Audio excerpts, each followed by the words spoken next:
Hello, ladies and gentlemen, and welcome to another edition of This I Remember. My name is Dennis Jai, and we are broadcasting from Atlanta, Georgia. Keep tuned, and we will be right back.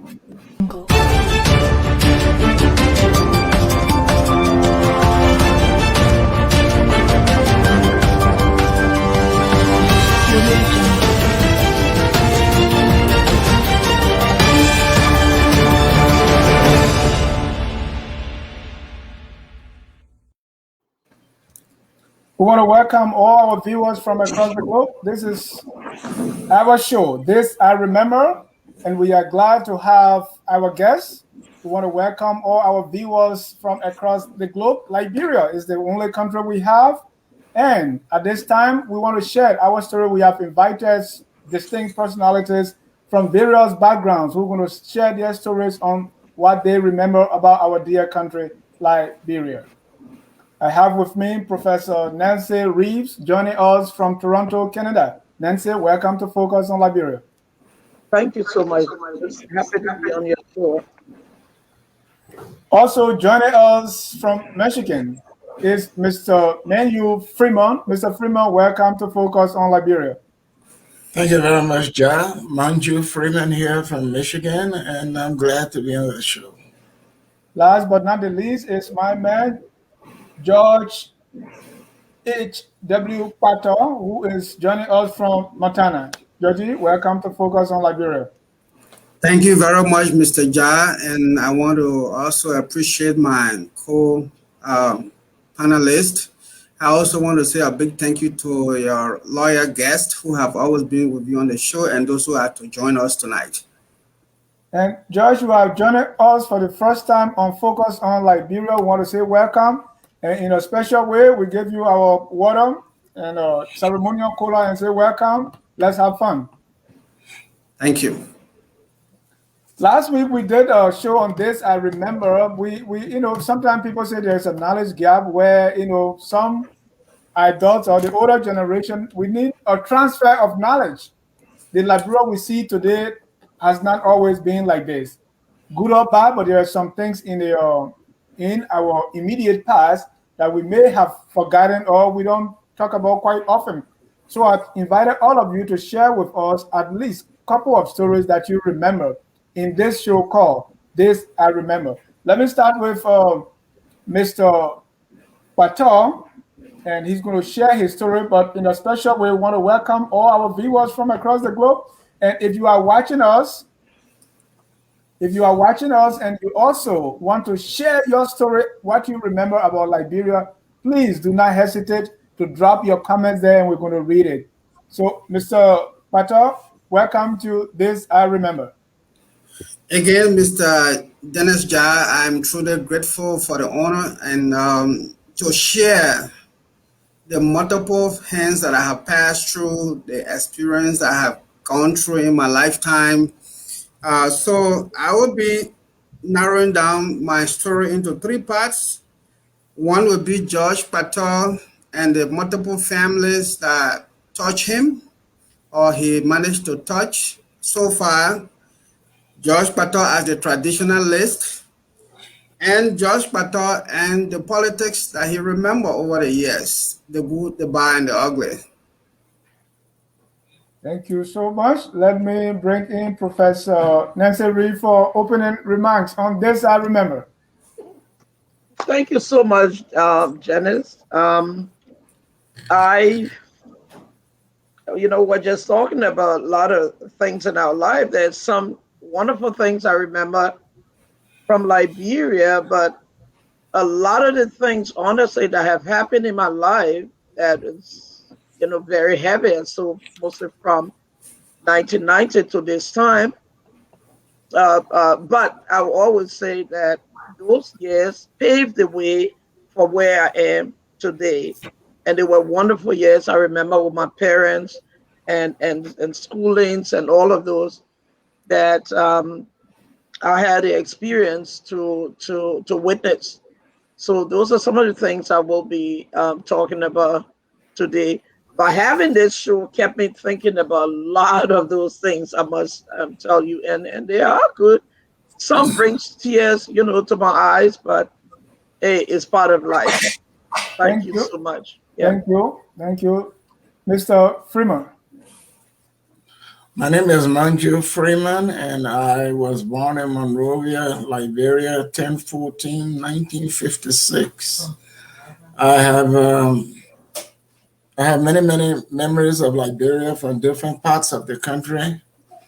Whether it was Nimba or Lofa, Bong, Montserrat, Cape Mount. But I guess that's why we're here. So when it's time, we'll share those memories. Thank you. Thank you so very much, Mr. Freeman. Again, ladies and gentlemen, if you are just joining us, this is Focus on Liberia. Our goal here is to educate, to elevate, and uplift everything that is about Liberia and for Liberia. In this edition, we're going to be talking about what we remember about our country, Liberia. And to get this started, let me start with Mr. Freeman. I want to specifically begin with um, April 12th of 1980, just that specific day. I was a senior at Kpator University College at the time, and my good friend Kamine Wise had come to visit me from Monrovia on the 11th. And so that night we stayed up till probably about 2, 3 a.m. talking, and then we slept briefly because on Saturday mornings we usually, with one or two of my friends that I have who will remain nameless, we used to run about 10 to 15 miles, on the mornings. And I was standing outside with one of the guys that I was supposed to run with, talking and waiting for the other two. When Kamine came out of the little apartment that we had, he said to me, he said, Manju, he said, man, your radio not working. I said, that radio, you have to keep it at one spot. Anytime you move it from that spot, it's not going to work. And so, our little transistor radios. And so we went back in the room and we tried to catch ELBC or ELWA, and but we heard the national anthem playing, and we were concerned. And so company said, because almost exactly a year from then, we had the April 14, 1979, and company was also visiting me on that day. And so he said, Monty, every time I come up here, something happens in Monrovia. I said, well, you're bad, or you always bring it. So we talked about it. But we managed to get the BBC, and we heard on there that there had been gunshots around the executive mansion in Monrovia, and they could confirm that Charlie Rayleigh, the executive mansion guard commander, had been killed, but they did not know what had happened to President Tolbert. And so we were there. We stood there talking, and we were aghast at what was being said on the BBC. And so we started scrambling to find, maybe RSA, the Radio South Africa, used to come through sometimes. Any way that we could get some news on Liberia. And one of the other gentlemen that came out there, he said, man, there's no way they can overthrow the Liberian government. Our Liberian army ain't got sense to do that. And I said, well, let's hear. And so we waited on that day. But the day went on where with all kinds of anticipations and anxiety. But finally, I think at about 9 to 10 a.m., ELBC announced, the late T. Mac Johnson was on the radio at that time on the airwaves.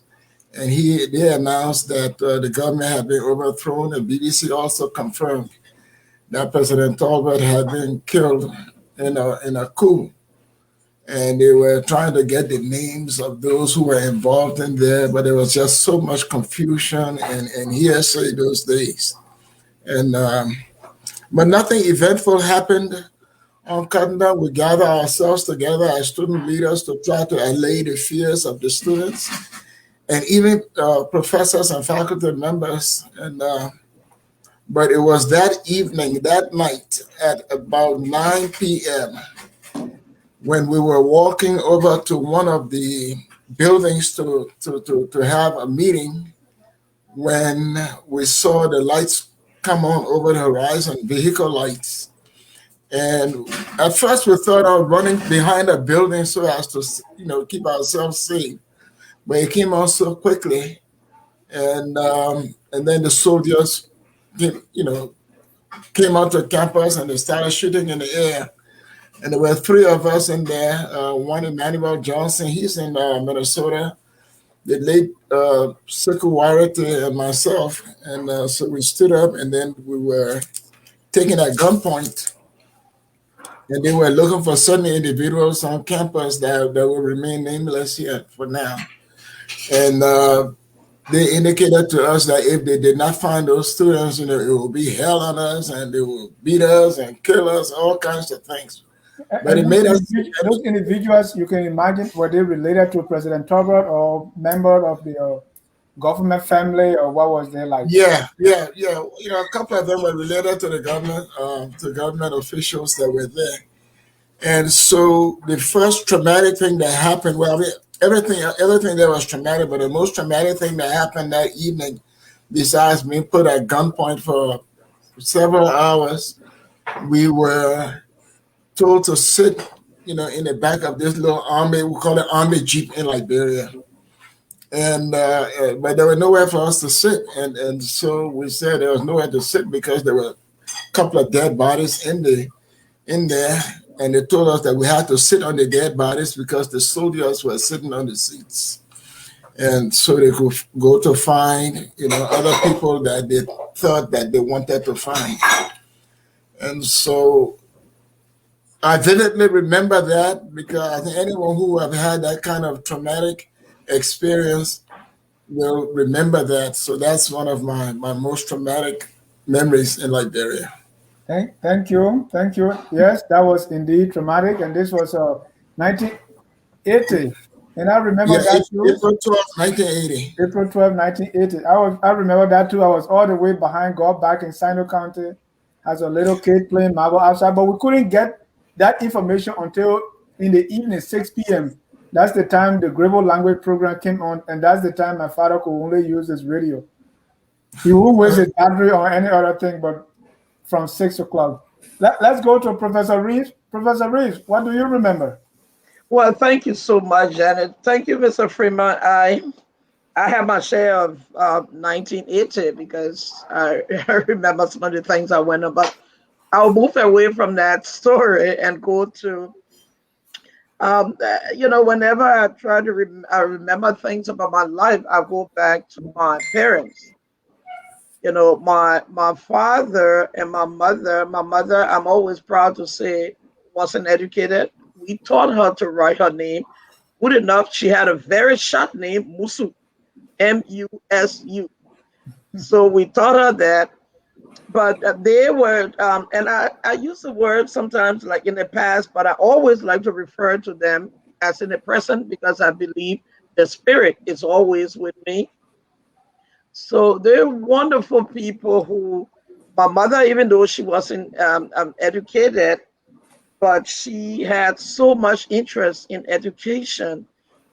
When we started St. Mary's High School in Douala, across there from Newtown, she made sure every day we went to school clean. Whenever we came from school, she would take the uniform, the socks. St. Mary, we have white shirt under the jumper. She make sure it's clean. She will wash them very clean. And I remember after the whole year, we had on St. Mary what they call Bonaza. And my sisters and brothers, imagine, were full. All of us won the prize for being the neatest. But then Mrs. Carey was the principal, and we won that prize in St. Mary as one of the cleanest groups of siblings. So that was wonderful. My mother was so happy. We were so happy. We had that.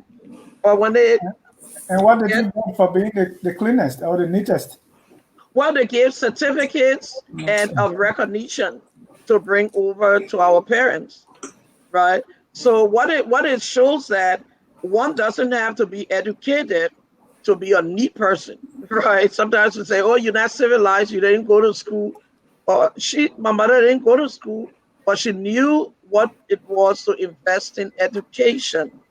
And to this day, people see me and think I like dressing, but I got it from my mother because she made sure we always look clean then. Good. So when it gets down to my father, he was the one paying, spending the money and making sure the school fees were paid and all of that. But what I remember very well about my father, and I say it sometimes with tears in my eyes, we went on Canada, and it was expensive. Canada was one of the expensive schools, mission schools in Liberia. And my father made sure, after vacation, we went home.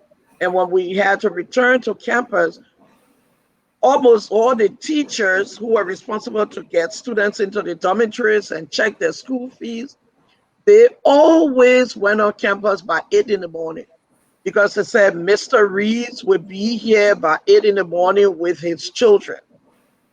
In the morning, we were there.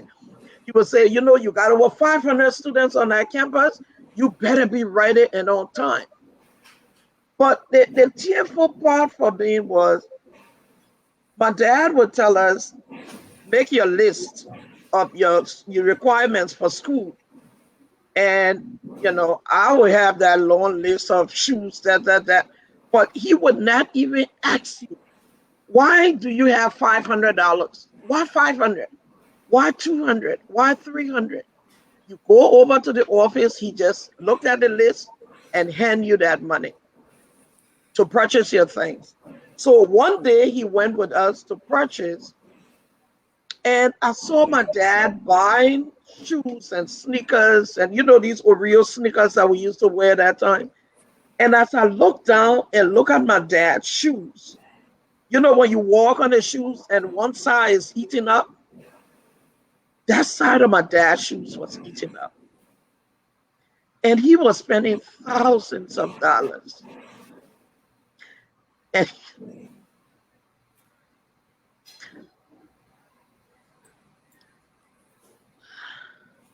It's okay. It's okay. It's all good. and he was spending that money purchasing those shoes, and his shoes was eaten up. And that's how much he wanted us to get to campus with all that we needed. And that keeps me going every day of my life to be a better person. Thank you. Thank you. And we wonderful that, and we appreciate and what that has done. The fruits here we can all see. Really, really touching story. Let me go to my man, Mr. Patel. Georgie, what do you remember? Sure, and for sure, I remember quite a lot. Um, the music that you started with really helped to bring me a lot of reflection because my life that I remember is all about gratitude. Um, Anything somebody do for you, or whenever somebody even give you water to drink, if you don't have anything to pay that person back, please remember and show signs of gratitude to that person. So, uh, my background from time immemorial has all been about people whose hands are passed through in life to be where I am today. And that is why I want to start from there, even though I was highly tempted from the two stories we just heard, especially from the 1980 story as narrated by, I would also like to call him Professor Manju Reeves, Freeman. because there are a series of incidents that preceded 1980, and I'm sure if he were to come back to that, we would not even get out of here today. I can tell that he's very, very much, very alike to those stories. And But because the 1980 story is like a punky punk god, I don't want to leave out where I have planned to start my story from, but there I was going to jump right into because that is something that I grew up in, and I make sure that I have to participate in a very productive way, like history, record keeping kind of stuff. And then when my sister, the professor, also was narrating the story, I thought about Prince Nico, good father, you know. And when you have a good father, no matter what it is, he can set aside his personal enjoyment for you. And when a girl child grows up to become a woman and productive person and can remember and reflect all of those already, this is the kind of thing that we all are hoping for our children tomorrow when they grow. They will say, this is what I learned from my dad. This is what my dad taught me, and this kind of thing. That's the pleasure we get when we empty our wallets to put it out for the kids, you know. So back to my story itself, which again is what I was made into, the kind of value system I was taught, gratitude. And Dennis, and to my fellow guests on this show, I come a mighty long way, and I just want the patient to remember some of these people. For instance, I remember just being a 5 to 6 years old, taken from my land of nativity from Lofa County. Precisely, I remember that afternoon I was playing tennis ball, and my dad called me. We had gone to the Sandy Beach program in the Muela, which happened to be my mother hometown in Vlukoha. My sisters were all in this, and we were having the festivity. And my dad had always wanted me to be successful. I can say my parent, but my dad was very focused on that. He has seen a kinsman that left from Bummy Hills, the Kandakais, the Fakalon.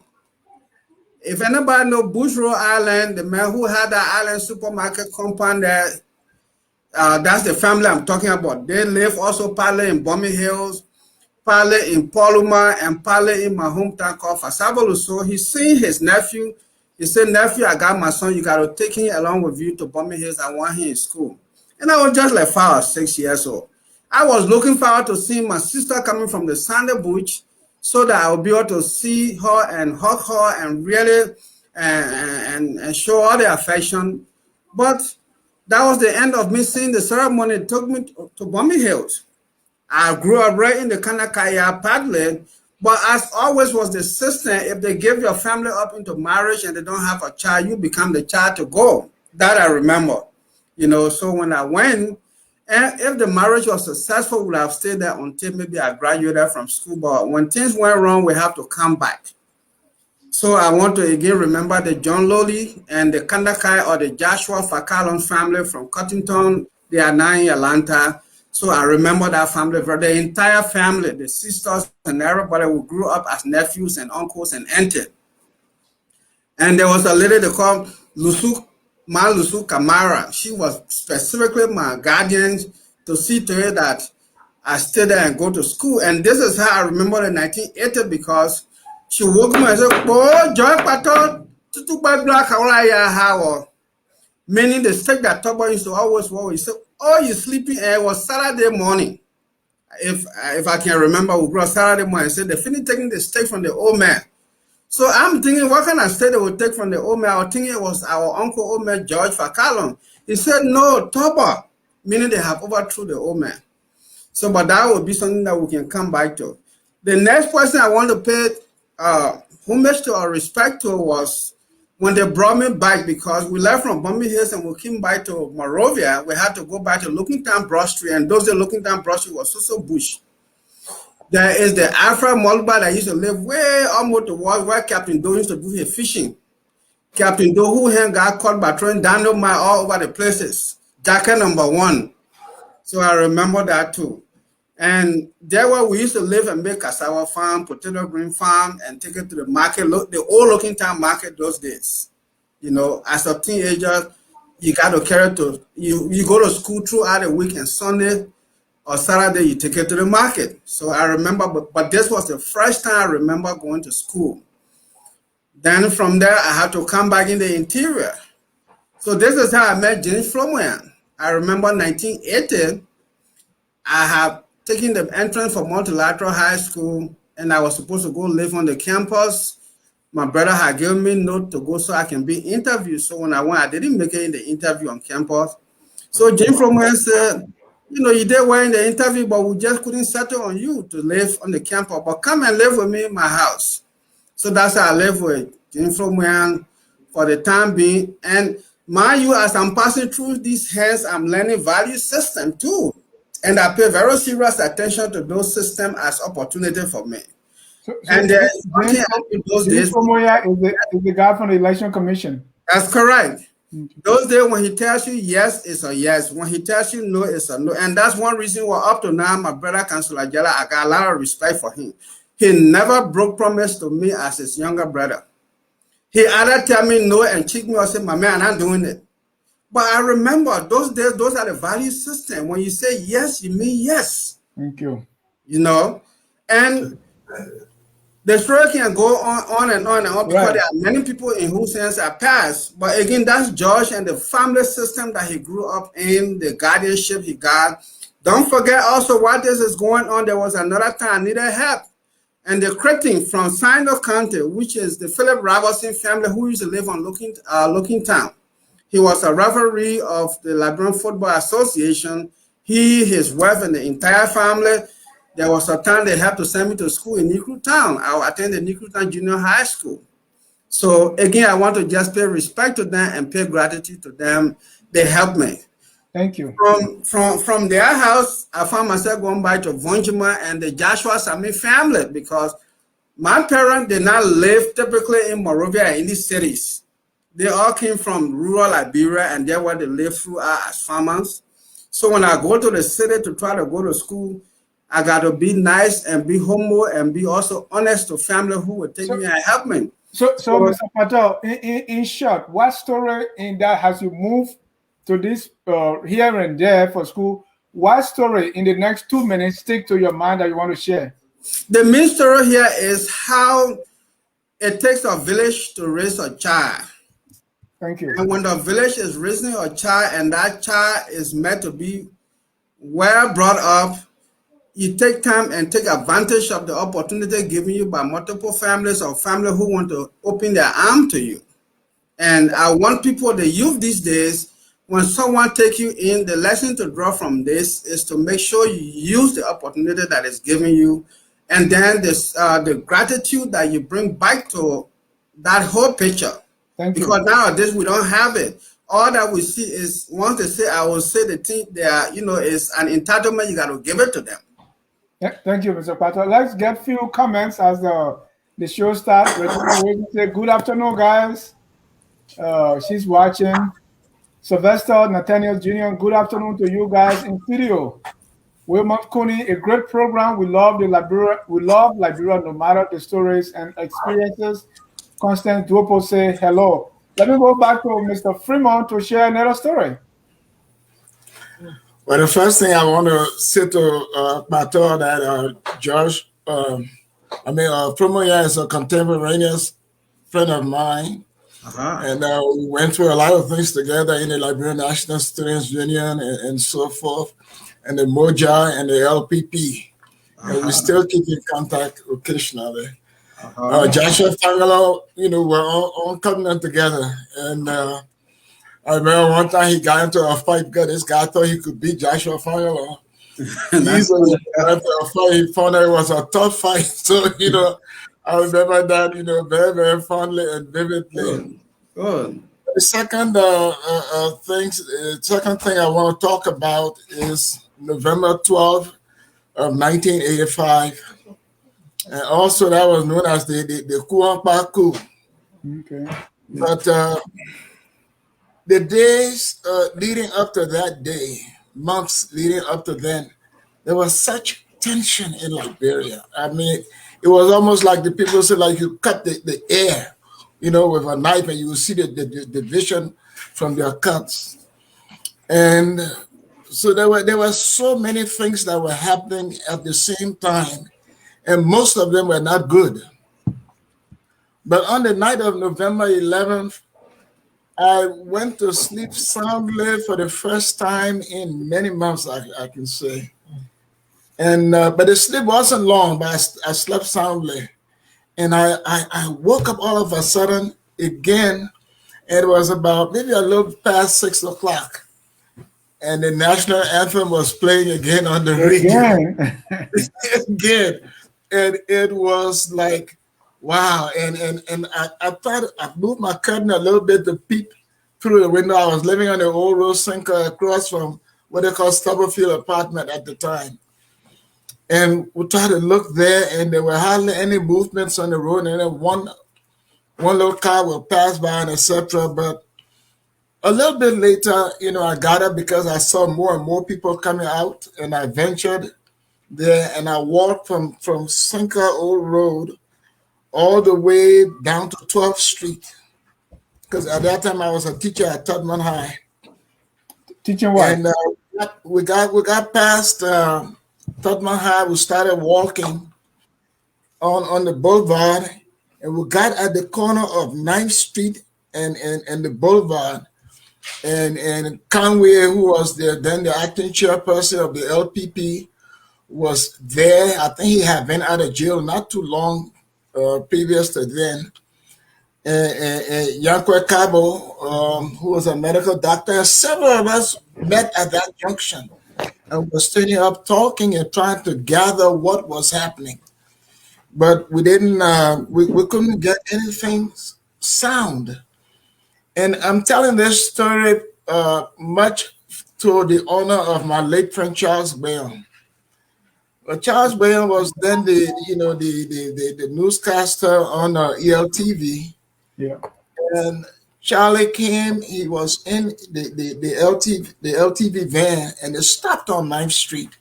And he was attempting to talk to some people. And I had just won a bet for him 2 weeks previous to that during the LUCC meet. Coming on one, I was happy he was an LU alumnus. And so we got into a conversation, and then Charlie said, would you like to say something, Manju? And I said, no, Charlie, I'm just listening to what's happening now. And so we started, we talked a little bit, but nothing was recorded, nothing was live. And he said, goodbye, and he got back into the car, and it drove us towards the city hall. And but little did I know at the time that was going to be the last time that that Charles Bayonne was to be seen by me. And I want to pay homage to a good friend. We played basketball together when he was on Carroll High, up in Nimba Kpator area. And he also lived in Logantown. They lived in Logantown. They're talking about, they were not too far from Snapcore Road. Where Phil Robinson used to live and all of that. So, Snapcore Road, that's my era. Exactly, yeah. And so I would like to really remember Charles Bayonne from 1985, November 12, and a little extension of that. As a teacher at Tubman High, when school was reopened, the saddest part, one of the saddest moments in my life, was to go back to school trying to teach a class and look in front and see all these students who were really, really tired. Everyone had been so drenched by the activities of that time. But the sadder thing in there was to look and see empty seats, knowing that these young people were never coming back, that many of them had been killed and put in mass graves. I mean, why? So They were not soldiers. Why? Well, some of them that were from Nimba County that was the crime. And some of them were just in the wrong place at the wrong time. And some of them people knew they were going to Tubman High, and Tubman High they classified Tubman High as a radical school those days. And so there were several factors that led to the killing of these very, very young aspirants to life. And so that is something that, again, brings some degree of poignancy to my mind that I remember. Ladies and gentlemen, if you just joining us, this I remember host Dennis Jai, and we are digging deep into stories that our guests remember about the place our neighbors' friends were buried. Hamilton Zilli say, I really like hearing this. It is full of valuable lessons that the youth could learn from. Let me go back to Professor Reeves. Thank you so much.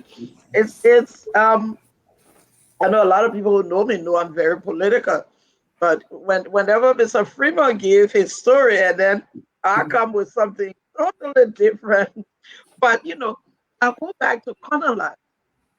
Conala Academy produced some wonderful Liberians, right? You're talking about Winston Totman, you're talking about the Minister of Education now attended Conala Academy, Minister Sonin, Dow Sonin, his brother.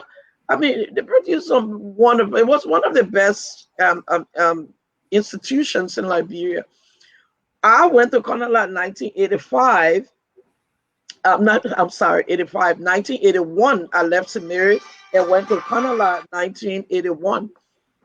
And it was, even though I attended Banga Methodist, one was much smaller. My dad, for some reason, decided we should go on the mission.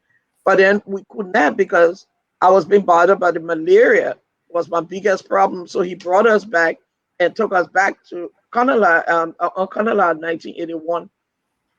But talked about strictness. I mean, you had to get up early in the morning. We got up around 5. We had a dean by the name of Dean Williams. Every Conala person that are listening to me remember Dean Williams. We had to get up, exercise in the morning. But it was a beautiful routine.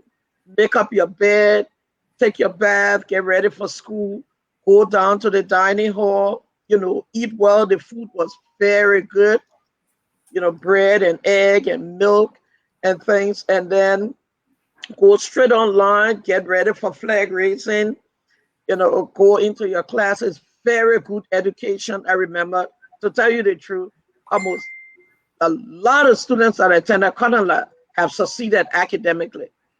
That was no joke play about it. We had some very good missionaries like Mr. Gibbon. He's now in the United States. Did very well for that Adventist mission. Conala was an Adventist mission. So, but what I remember so well that I still live by, on Friday evenings, we got ready for the Sabbath. I got baptized on Conala despite my dad being a Baptist. I decided to become a 7-day Adventist because I read the Bible for myself, and I believe what the Bible said. When you read Luke 23 and about the crucifixion of Jesus, and when Mary went to the grave, they prepared for the Sabbath, which was Saturday, and the first day of the week they went to the grave, Jesus was raising. And I said to people, what do you read and understand in here that the first day of the week is not the day of worship, but anyway, it's another whole story. Yeah.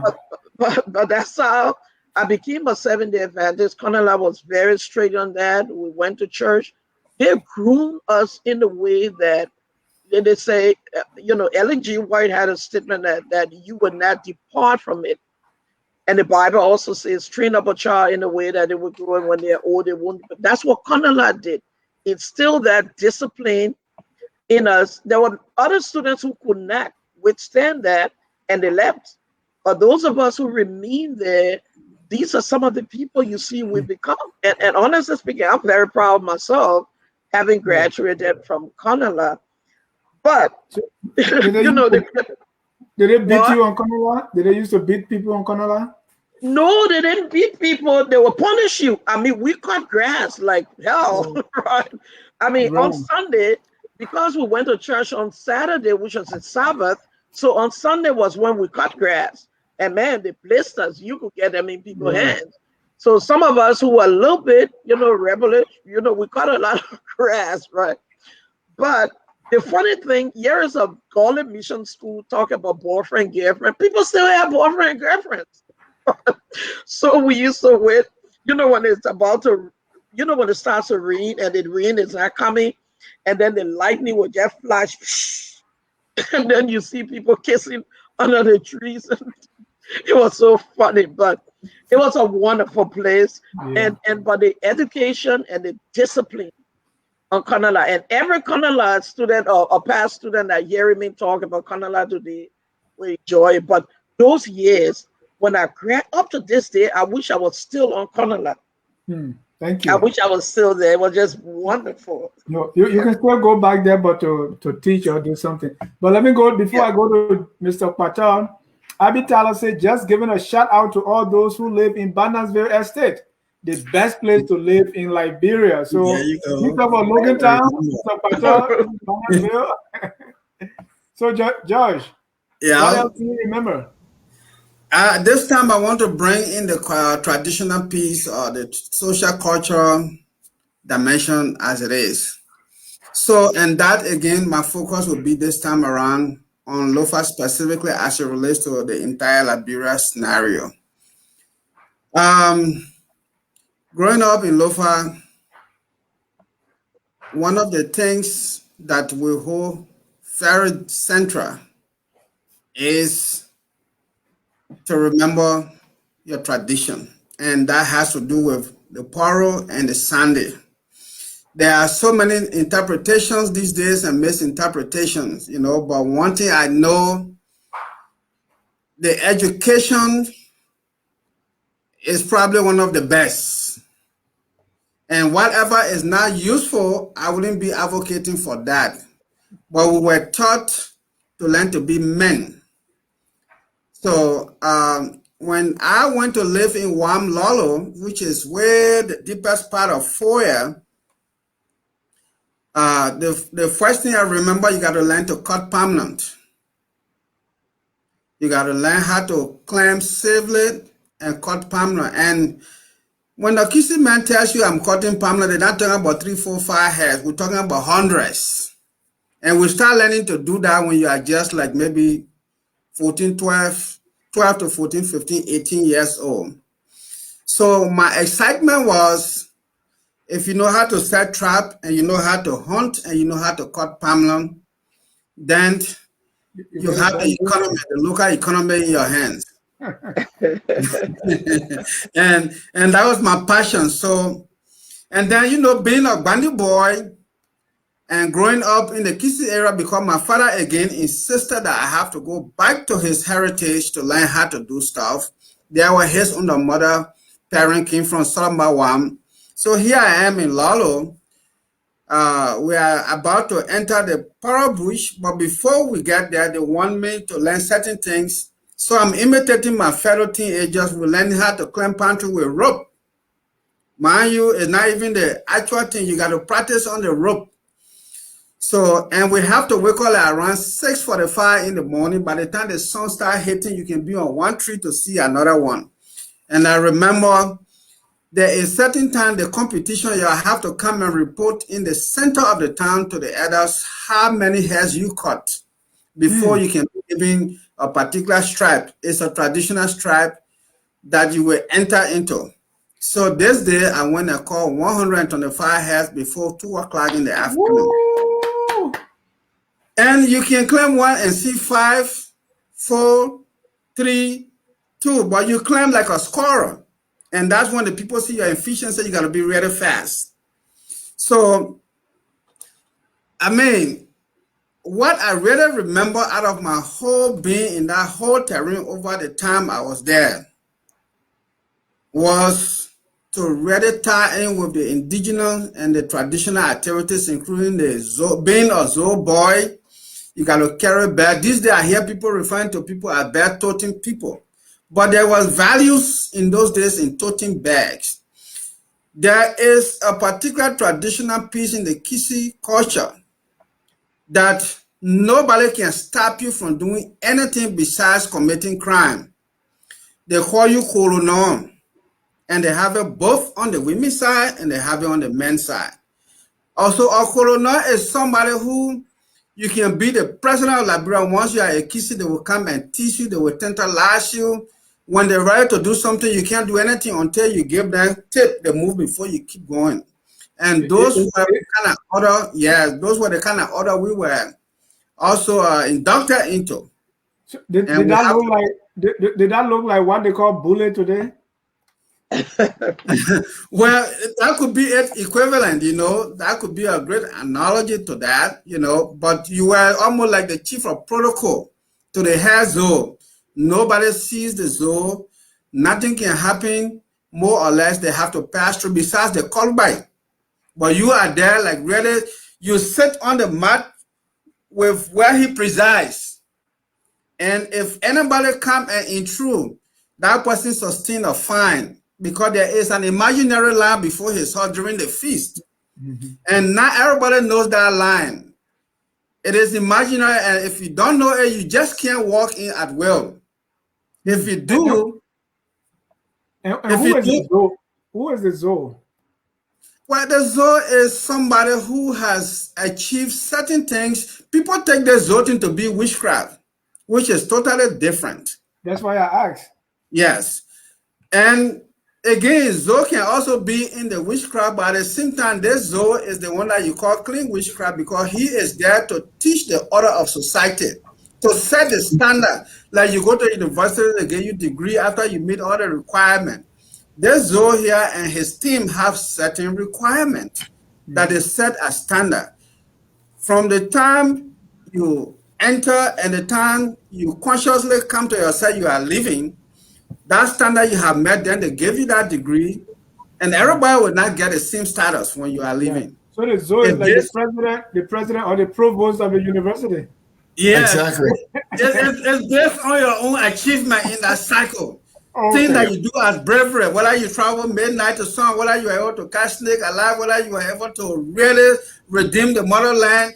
And those things have to be done. And you see me, I'm demonstrating because I'm just getting too passionate about it. So sometimes I get really sad when I sit down and people talk about tradition, culture, and it's being widely abused. They don't know how much we pay for these things. It boils my blood. Those days, an uncle will not sit to eat a one spoon of rice behind his nephew. You hear me? Because if you are to die, it is your nephew that will have to rescue you.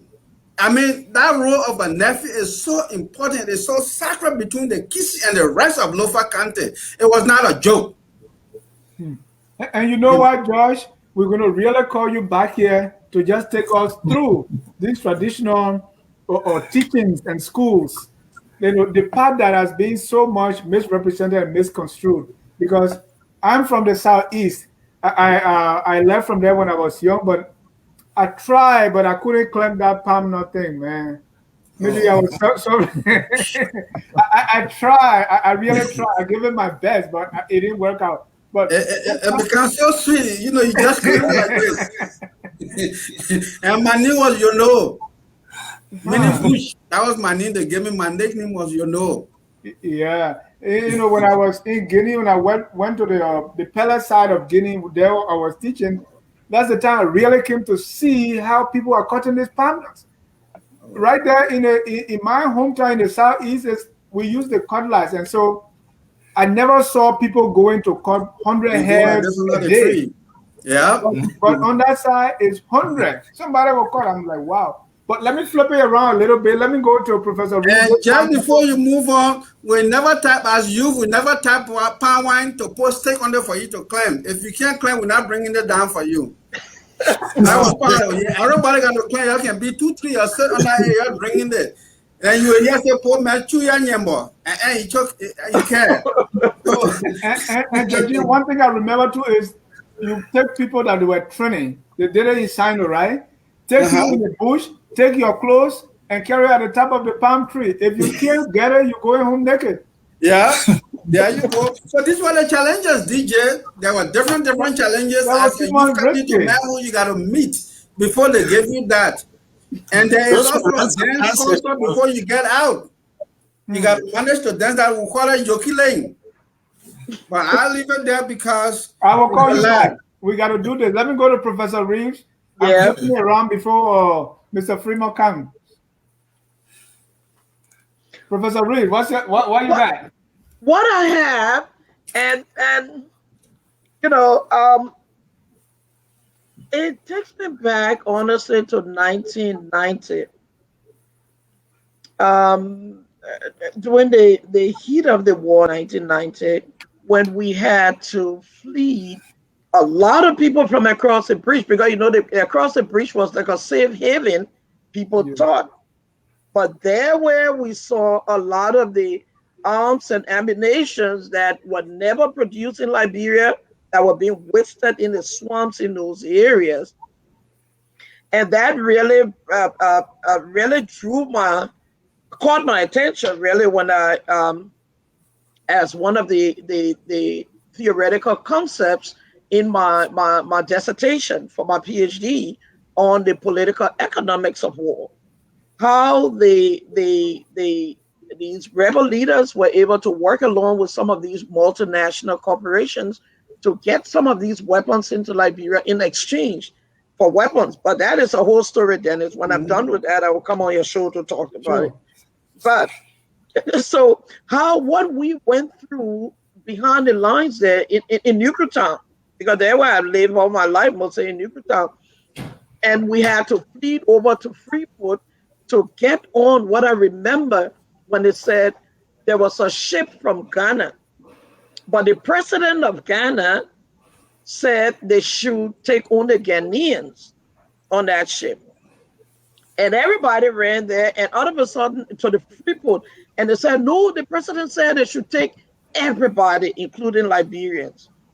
And man, oh man, I remember my son, who is now 33, nobody asked me for my age, but he was like 2 years old, and my son was sucking butter.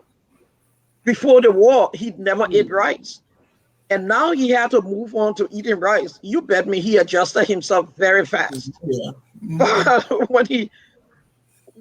I remember the last rice that I had that finished off, and I had to sign up for some rice. That night, I remember if I didn't get that rice, my son would have died. I remember one of the teachers we had in Samaria, and he administered the examination for Banga Methodist. Remember, I said I attended Banga Methodist when I was very small. They call him Mr. Monu. If anybody listening to this show knows Mr. Monu from Newtown, please get me in touch with him. Mr. Monu, they were putting down names for rice. And I went to his house. He remembered me, and he put down my name. He said, but Nancy, you will have to fight for this rice. And I remember, man, when that rice came that night, everybody went there to fight for that rice, because once your name on the paper, you're entitled to a bag of rice. But how you get this bag of rice is another thing. So I said, how do I get this rice, Lord? And something just came to my mind and said, I just went through the window amongst everybody, and I just fell on the ground, and everyone was over me, and I was just shouting and calling Mr. Monu's name. And when he heard it, I said, Mr. Monu, this is Nancy. And I was able to get that bag of rice. And that's how my son was able to live with that rice until we left for the free port of Monrovia to get on the Tana River and sail over to Ghana as refugees in Ghana, where I spent 10 years that have made me one of the best persons I am. But yeah, that was a great story, I remember. Wow. And those were, in fact, what we are planning is to have a special series on refugee life, because this, I remember, is not only in Liberia. A lot of us remember a lot as a refugee. Yep. I live in Guinea, Ivory Coast, Ghana, Nigeria has a refugee. So you can just imagine. Mr. Freeman, what else do you remember? I spoke to you briefly on yesterday about a group called the Inner Core. And before the coup, as students on Cotton, you knew mostly those who had official parents in the government or were members of the Hw Party, versus those who had come from so-called leeward areas, Nimba, not Sinosomalians were, in the Grand Judah and Lofa and so forth. But I went to Cotton in 1976 as a freshman and got in there with a couple of people, and we founded a group. We tried to found the Moja on there. And so right away we became unpopular with the government. And so there were certain punishments and etc. that they tried to meet, onto us. So in 1977, we had a little demonstration out there, not just the total student body, about bad food and water. And so the university and the officials of government saw that as a means to punish someone like me. And so I was expelled from Cotton and charged with all kinds of false charges, put on trial, and then eventually was found not guilty by the late Oliver Bright, who was the justice minister. And so then I went from expulsion to 2 years being suspended. But when I got back to Canada after that suspension, I decided that we're going to still carry out our political activities to educate people as to what was happening in Liberia and how we could make a difference. And so I decided on forming a group called the Inner Core. And I got in contact with some of, first with one person. And I can call his name Emmanuel Johnson. He's in Minnesota. And so I recruited him first. And then I went on and recruited about 4 or 5 other people. Dr. Cabo is on the East Coast in New Jersey. He was one of those. The late Dr. Sickle was another person. But we started off with 3 people, and then we grew to 4 and then to 5. But we were a group that could not meet legally under the lights. So we had to meet around the forested areas around Cotton. And most of our meetings took place beginning at 1 a.m. We would all speak in a designated place, and we would go out there, usually out, like we say, in the bush. And sometimes it would be raining and etc. We had no formal places to sit. But we will stand or sit down on the ground and have our meeting as to how we will form and organize ourselves to run for the student council thing on Cotton. And but we organized ourselves out of 5 people, and we grew to be about 7. And we call ourselves the Inner Core. And we're able to go up against the 2 weak parties establishment and machine that they had there. And when the presidency of the student council, we actually won 94% of the votes on that time. Wow. And that particular thing that we formed, that old Inner Core and the influence that it had, and we had a broad majority of American Liberians, Congos, indigenous, Aboriginal Liberians, and etc. But we saw it as one of the greatest achievements because it brought so many different groups together. And even some of those that started off against what we were doing, later on got on board.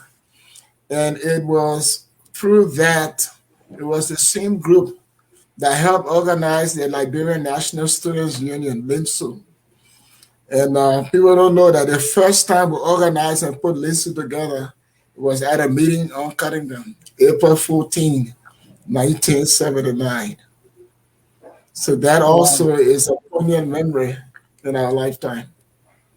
Thank you. Ladies and gentlemen, if you are just joining us, this is Focus on Liberia. We have in the program this, I Remember, a journey of nostalgia, reclaiming, and remembrance. And I'm sure most of you watching us now, you try to remember something or even go back in your own memory to find something. And if you have that story, don't hesitate, post it, and we're going to show that and read it. Mr. Patel, what do you remember? Yes. So now I am about to enter my little political chapter of what I remember, because I decided to go from the family cycles that I traveled through come to the traditional piece, and now I'd like to take us through the one that I recollected from the political piece.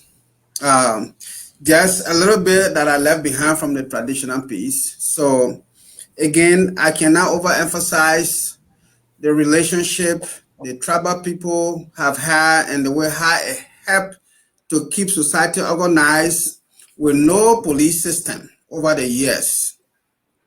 And now, because that has now been eroded, so law enforcement is not even enough to maintain law and order in society. But because of these traditional boundaries that we were taught, that we knew before we step out of our houses in the morning, come back in the evening, crime was not an option. Disrespect was not an option. So, and that is the saddest part these days, because we have this, they can't even brush the road leading from the main road to their towns no more. You got to kind of pay them. But those were things that were required at a certain point in time. The headman or the town chief would make us to go and brush our road to lead to the main road, and the roads were always clean. So now let me take us through 1980, the little part I remember. So 1979 becomes an interesting year in Liberia. Among the many, many years, Hw Patel is now leaving from Kolahom and going to Monrovia, where the OAU is about to take place, with so many, personalities coming from all over Africa and perhaps around the globe. You have a lot of American cars in the streets, Maverick, GMC, they are all over the places here. And at the same time, tension is growing with the death of a store boy in Lookingtown over a piece of candy. And that trial is not gaining the desired result. You have the activities of Aberport in his last quarter of his political journey to society. And some of us are just leaving from elementary school to enter junior high school. So, and we are taking very serious interest in what is unfolding here. The revolution from the PPP or PAL is on the newsstand. We are selling newspaper over in the street of Monrovia and taking real serious note of what is unfolding in society. So there is this series of incidents that is testing the very fabric of the political system. You now have, of course, from Lookingtown to Point 4 to places there, and this is how my connection to Babiata is coming in, because we are Island Warrior. That was it. We were in our group. We call ourselves the Island Warrior. Yeah. So we have to go to Corner West to hold meeting. Sometimes we come to Padi area there. There was a little place in the corner that we sit and have our meetings and all of that. We're trying to understand what is happening and what role can we play to help to really deliver what would make the equality piece work for all Liberians, even at that level of just living from the interior. So there was a guy in Zondo Town, they used to call Che. He works at the Freeport. So he will come with a live or the PA system, will go around to the places and try to let people come to meetings and tell them that we really want a democratic change, come out come out to vote, especially when the mayoral election was about to take place. We are really encouraging people to participate in the process and to make sure that they are reporting everything that doesn't sound constitutional or right. We are talking about property clause not being a part of the voting right in Liberia. All these things we remember unfolding. So finally, there is this April 12th. Let me close there. April 12th, to some it came suddenly, but there were a lot of precipitating events. And one thing that I have remembered about Liberia, no political upheaval have taken the same shape whenever it came back. That's probably the different steps we have gone through. For example, April 12 was the first logical step. April 14, the rest riot, sorry. So when April 14, you can say there were certain steps, including the increase in rest. So now what rioting comes on. Of course, there were they hauling and pulling between the Minister of Justice on the one hand and that of those who were pressing for change on the other hand, or the progressive community on the other hand. But one of the things I also remember up to this minute is, why is it that this particular set or group of political animals, if I should put it that way, have all the pedigrees and everything that it takes? Why is it up to now they have not been able to really exercise or put forth this political ingenuity over the years that they have had to really help move Liberia forward? It hasn't just materialized in terms of some people will say to take over state power directly as an entity or a group of people with ideology to help move Liberia forward, because they have prepared so many people and everybody today in the system speak like them. That I remember. So that means they have done great work to prepare a lot of people, to conscientize a lot of people. But why is it? It is not just enacting the final goal to score. So, but that's one thing that I remember too. This I remember. So we come from April 14, we come to April 12, and we really go in the street to see how the soldiers are acting step by step, leading to all of the successive armed conflict that led to the 1989 war. And we monitor of course, we all here now are evidence of the characteristics of the 1989 war leading to 1990 and all the way to 2003, I guess. Yeah. So here we are. And the question remains, what do we remember as to what brought us where we are? And we can leave that for another day. because depending on who you ask, there are some people now who are saying the country is at a point where it has never been. In fact, the president is the best compared to all the presidents combined. So again, that's a topic that we can leave for another day. But right. as we conclude this, I want to ask you a few questions. We have all gone through. I started my primary school too in my own hometown of Dodwicken before finally graduating from Monrovia College. Through your journey, do you remember any teacher who inspired you or impacted your life the most? Oh yes. Okay, yes. Let's start with you. Yes, and it's so difficult to biasly just point out to one, but I will start talking, I will just mention the same time you will give me to talk about one, I will use that time to talk about three quick. When I attended the Newcleton Junior High School, there was a teacher they called Tobo.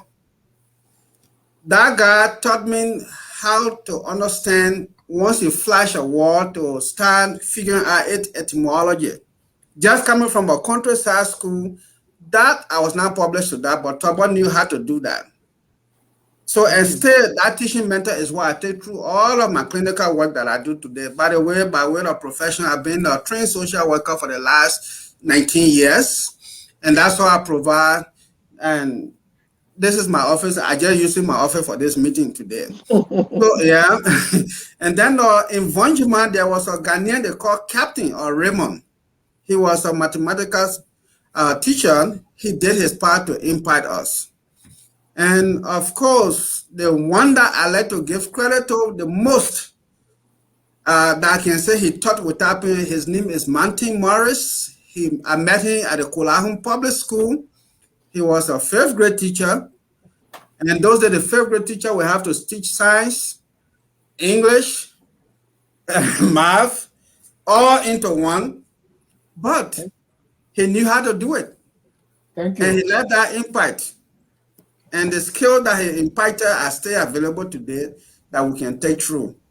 And if I were to close on one more person, it would be Otis Bush. He came from all the way Maryland and went to Ogbandi Village, where we have to sit on the cow skin to learn from him in the classroom. He was a global man that came from all the way, I think, I know Fishtown, I can't remember now, but Otis Bush was his name. Thank you. Let's go to Professor Reeves. Thank you so much. I only have one, but Joyce is I remember about the two teachers I remember very well here, although I must give credit to the others I've met in my bachelor and master's and of course now PhD. But and he's, you know what, something is great because I get this message coming in here that says, my regards to you, Sister Nancy, and that's the exact person I'm about to talk about. Oh, wow. And his name is Mr. Johnny Toba from Semiris. I remember Mr. Toba taught me in the 6th grade, and he was so brilliant, or he is so brilliant. He's still alive, and spelling. I mean, he was just good. I love his way of teaching. He taught like a real lecturer. That's how Mr. Toba looked like to me as far down as 6th grade.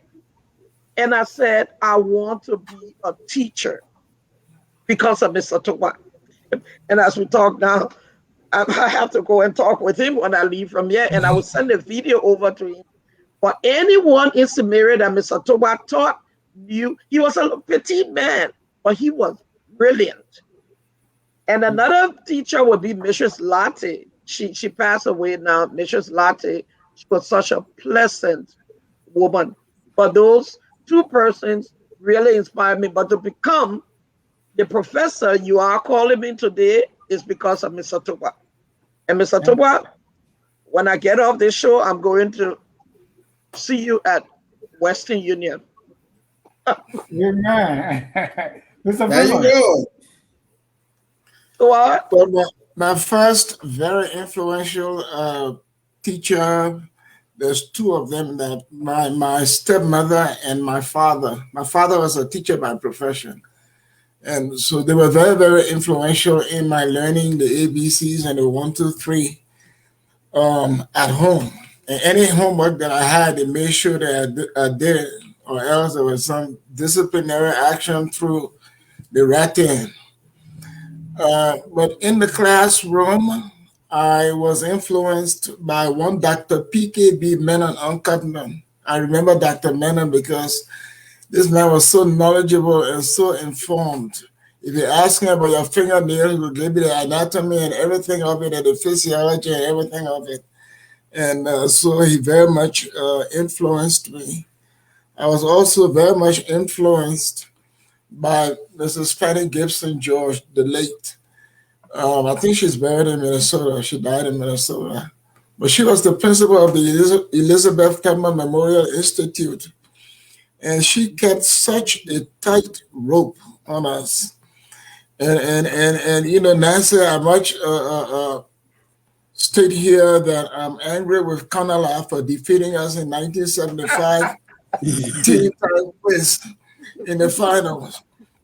We went on and went to the extra time question, and the guy that jumped up for us, he missed the question. The guy from Canada didn't miss that Bible question. He just went through.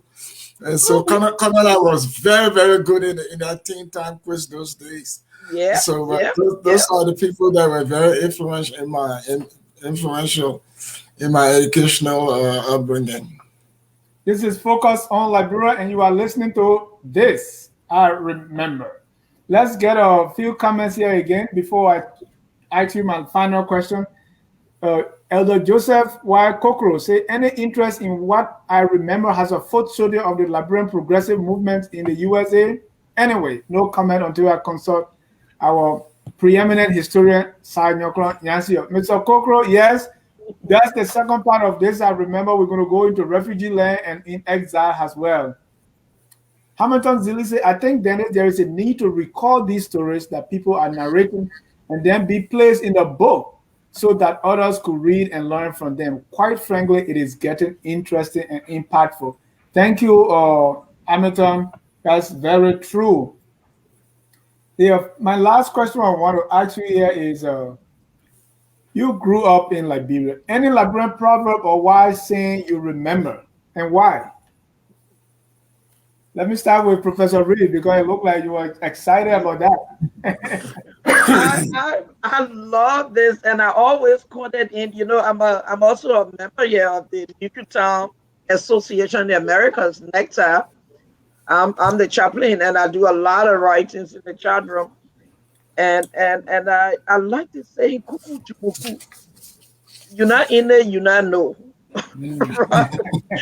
You gotta be really embedded in it to know it. So I just love that. And I found myself even amongst Canadians here when say that and say kuku chubuku, they say, what do you mean there? And say I say it means you in there you don't know. You don't Right? know. And I'm sure Mr. Kpator will explain more about kuku chubuku because he's variously into the cultural aspect of things. Yeah, but I love that because it says sometimes we don't have a better understanding of Yeah. things if we have not really gathered the facts and things about it. But kuku chumuku, and there's Yeah. another thing, kaya kaya, but I stop with the kuku chumuku. That's your best. Mr. Patel, Yeah. what's your favorite? Oh my God, why am I going blind? Okay. I was just thinking about so many of them that are going blind. Okay, let's go to Mr. Freeman while you Right. recollect. Yeah. One of my very favorite ones is, it has to listen to it carefully. God said, when I think of those days of what I used to was to what I is today, makes water run down my tears. And as broken as it might sound, it is a deep conversation of what I used to was. Think of what Liberia used to be to what it is today. And so I learned that when I was a little boy, and it has become more appropriate as time goes on when we reflect on what has happened in our country. When I think of those days of what I used to was to what I is today, makes water run down my tears. Wow. Yep. Now I'm ready. And here is a Bantu proverb say the eye never forgets what the heart has seen.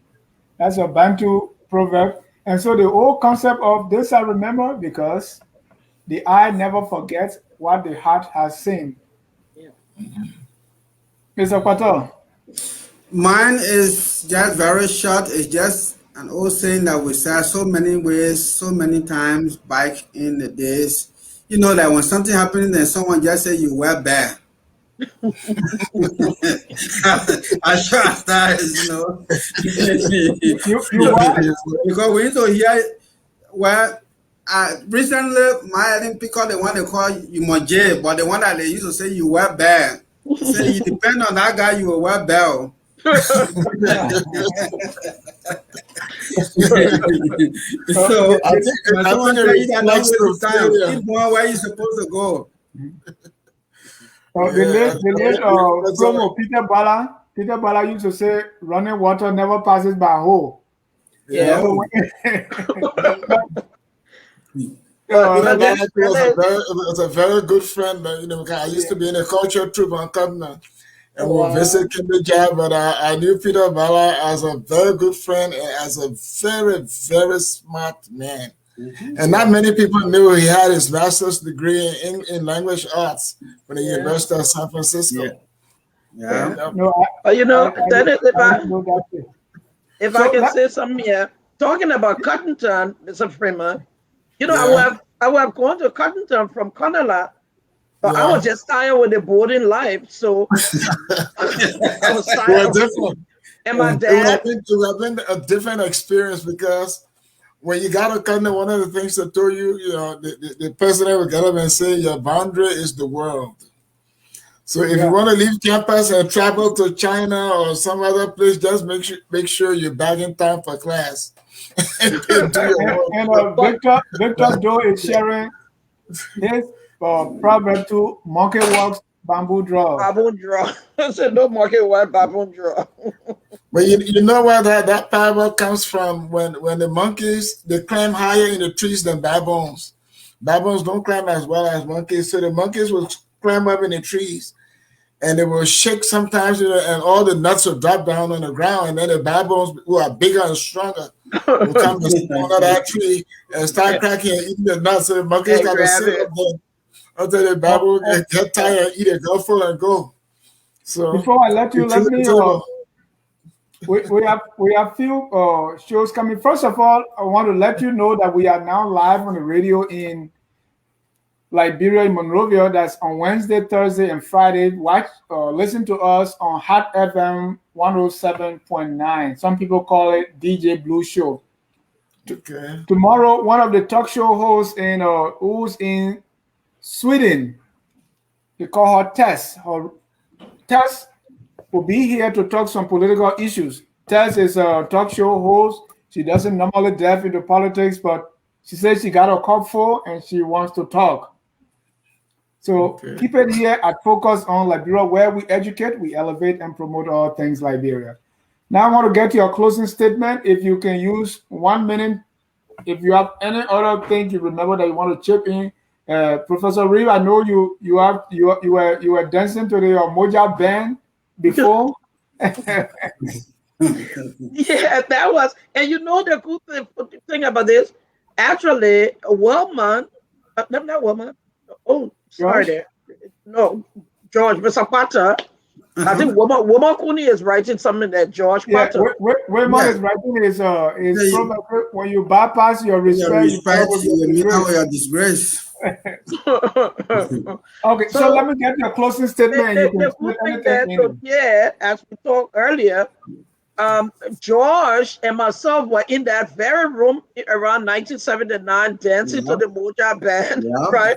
Because the Marys had a dance and we, dancing and so forth. But yeah, I remember that. Well, that band. But last year I was in Atlanta and I saw one of the pioneers of that band. And it was wonderful to remember. But Mr. Freeman, why I did not go to Cottonton was I didn't tell my dad I didn't want any more mission life. So the morning of the entrance, I rubbed Vicks all in my nose and eyes and said I was sick. That's the girl's child right there. I was sick. So I couldn't go for the entrance. I didn't go. I had to LU entrance and I passed and I went to LU. Mr. Patel, your closing comment. You're still a sister. You're still a sister. Yeah. My closing comment has a lot to do with all of us. It is done on all of us, irrespective of where we find ourselves geographically, to focus on what matters to Liberians. Yeah. Let's focus, because at the end of the day, Prince Nico said home be home. And whether you go south, northwest, the last place where you go, now you're home. Yeah. It doesn't mean our hosts are not doing their very best to keep us up to date. But here is why I keep hearing from people. Everything Liberia man does, when I go home, I'm keeping this to go do it this way, to go do it that way.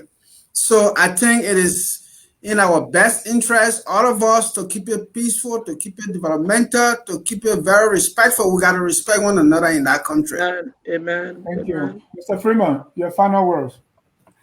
That's the main thing. We need to have respect for each other. We need to recognize that we are not monolithic. We have varying views. And one of the things that we find very, very difficult is to communicate with someone who has a different opinion without putting some degree of enmity between us. That's not how we're going to survive and rebuild our nation. Too much of that has happened. Yeah. And you somebody can be from Grand Judah and the other person from Cape Man or Nimba, and both of them like Barrow. Yeah. And they go out there and cheer Barrow. But when they go to politics, they have differences in there.